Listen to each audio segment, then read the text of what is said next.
ગેરકાયદે ચોરી કરીને રક્તચંદનનો જથ્થો પાટણ પાસેના એક ગોડાઉનમાં સંતાડાયો હોવાનું જાણવા મળી આવતા આંધ્રપ્રદેશની પોલીસ બાતમીના આધારે પાટણ પહોંચી હતી, જે બાદ પાટણ પોલીસને સાથે રાખીને હાજીપુરના એક શ્રેયવાલી વિલાના ગોડાઉન નંબર 70માં કરોડોના રક્તચંદનના 150 ટુકડા પકડી પાડ્યા હતા। હાલમાં જ રિલીઝ થયેલી પાન ઇન્ડિયા ફિલ્મ પુષ્પા 2 ધૂમ મચાવી રહી છે। ફિલ્મ લાલ ચંદનની દાણ ચોરી પર આધારિત છે, કે જેમાં ફિલ્મનો હીરા કમ વિલેન પુષ્પરાજ ઉર્ફે પુષ્પા દેશ જ નહીં વિદેશમાં પણ લાલ ચંદનની દાણ ચોરી કરે છે અને પોલીસને પડકાર ફેંકે છે। ત્યારે જ્યાંથી ચંદન ચોરાઈને ગુજરાતમાં ઘુસાડાયું, ત્યાં આંધ્રપ્રદેશની પોલીસ જ ગુજરાતમાં આવી હતી અને પાટણ પાસે એક ગોડાઉનમાંથી કરોડોનું રક્તચંદન કબજે કર્યું હતું। સમગ્ર જાણકારી અનુસાર ગેરકાયદે ચોરી કરીને રક્તચંદનનો જથ્થો પાટણ પાસેના એક ગોડાઉનમાં સંતાડાયો હોવાની બાતમી મળી આવતા આંધ્રપ્રદેશની Tirupati red sanders task force Patan પહોંચી હતી, જે બાદ પાટણ જિલ્લા એલસીબી અને બાલીસણા પોલીસને સાથે રાખીને હાજીપુરના એક શ્રેય વિલાના ગોડાઉન નંબર 70માં રેડ કરી કરોડોના રક્તચંદનના 150 ટુકડા પકડી પાડ્યા હતા। જથ્થાનું કુલ વજન 4.5 ટન જેટલું હતું। તેની કિંમત 2.5 કરોડ જેટલી અંદાજવામાં આવી છે। આ સાથે જ પાટણના 3 શખ્સની પોલીસે અટકાયત કરી છે। ત્યારે આ ત્રણેય ચંદનનો જથ્થો ચીન અને સાઉથ એશિયાના દેશોમાં દાણ ચોરી કરીને વેચવાના હોવાનું સામે આવ્યું છે। ત્યારે આ ચંદન ચોરીના ગુનામાં પોલીસે 28 વર્ષીય પરેશજી કાંતિજી જવાનજી ઠાકોર રહેવાસી ચારુપ તાલુકો સરસ્વતી જિલ્લો પાટણ, 37 વર્ષીય હંસરાજ વિરાજી તેજાજી જોશી રહેવાસી ભાટવાડો તોરણવાડી માતા મહેસાણા તાલુકો જિલ્લો મહેસાણા અને 44 વર્ષીય ઉત્તમ નંદ કિશોરભાઈ પુખરાજ સોની રહેવાસી એક બ્રહ્મપુરી હનુમાનજી મંદિર પાસે વાડી રોડ ડીસા તાલુકો ડીસા જિલ્લો બનાસકાંઠાના ઈસમોને ઝડપી પાડી કાયદેસરની કાર્યવાહી હાથ ધરવામાં આવી છે।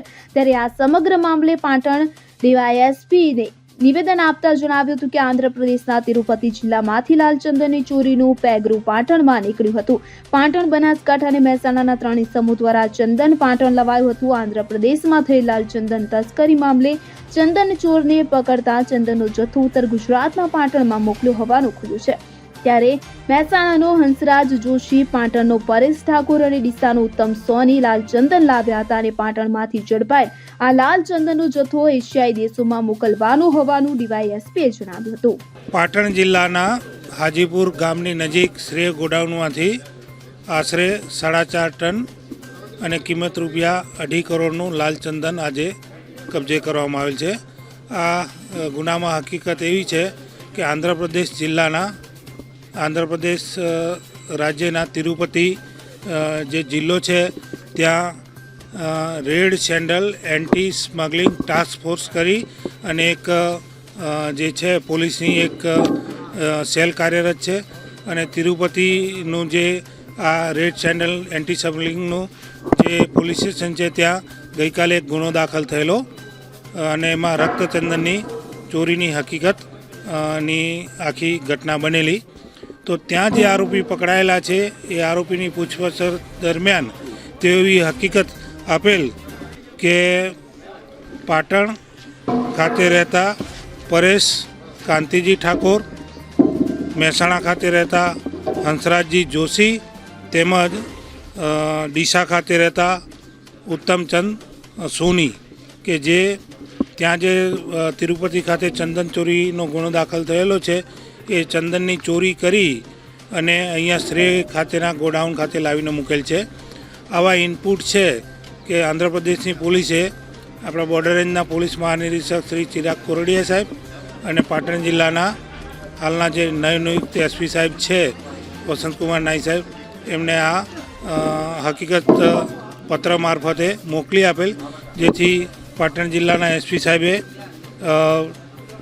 એલસીબીના પોલીસ ઇન્સ્પેક્ટર વીઆર ચૌધરી સાહેબ, પીએસઆઈ આર કે પટેલ સાહેબ તથા બાલીસણાના પોલીસ ઇન્સ્પેક્ટર શ્રી વસાવા સાહેબને આ બાબતે તપાસ કરી અને કાયદેસર કરવાની સૂચના આપેલ, જેથી આ ત્રણેય અધિકારીઓ એલસીબી અને બાલીસણાની પોલીસ ટીમ આમાં કામે લાગેલ અને તેમને ટેકનિકલ તેમજ હ્યુમન સોર્સિસ ના ઉપયોગ કરી અને આ ત્રણેય આરોપીઓની તપાસ કરી અને મળી આવતા તેમને બીએનએસની કલમ 35(1) જે મુજબ અટક કરી અને ચંદન ચોરી બાબતે પૂછતા આજે હાલમાં જે શ્રેય ગોડાઉન છે હાજીપુર નજીકનું જ્યાં કાર્યવાહી ચાલી રહી છે ત્યાંથી તેમણે એવું જણાવેલ કે આ ગોડાઉનમાં અમે જે આંધ્રપ્રદેશથી જે અમે રક્તચંદન લાવેલા છે આ જગ્યાએ રાખેલ છે.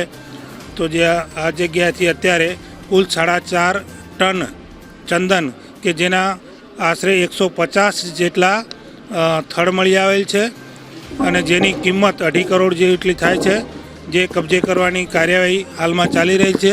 અને આ સમગ્ર કાર્યવાહીમાં પાટણ જિલ્લા જે એલસીબીની ટીમ છે એમાં વીઆર ચૌધરી સાહેબ PI, PSI R K Patel સાહેબ, વસાવા સાહેબ અને હાલમાં અહીંયા જે આંધ્રપ્રદેશમાંથી જે ડીવાયસપી સાહેબ આવે છે શરીફ સાહેબ, આ વગેરેની કાર્યવાહી હાલમાં ચાલુમાં છે. પ્રાથમિક જે પ્રમાણે આંધ્રપ્રદેશમાં મૂળભૂત રીતે ગુનો દાખલ થયેલો ત્યાંના અધિકારીઓ સાથે વાતચીત દરમિયાન એવું જાણવા મળેલ છે કે આ ચંદન અહીંથી સાઉથ એશિયાના કેટલાક દેશોમાં. દીપક સતવારા, CN24 ન્યૂઝ, પાટણ. હવે જુઓ દેશ દુનિયાની તમામ ખબરો તમારી આંગળીના ટેરવે. ઉઠાવો મોબાઈલ અને ગૂગલ પ્લે સ્ટોર પરથી ડાઉનલોડ કરો અમારી CN24 ન્યૂઝ મોબાઈલ એપ.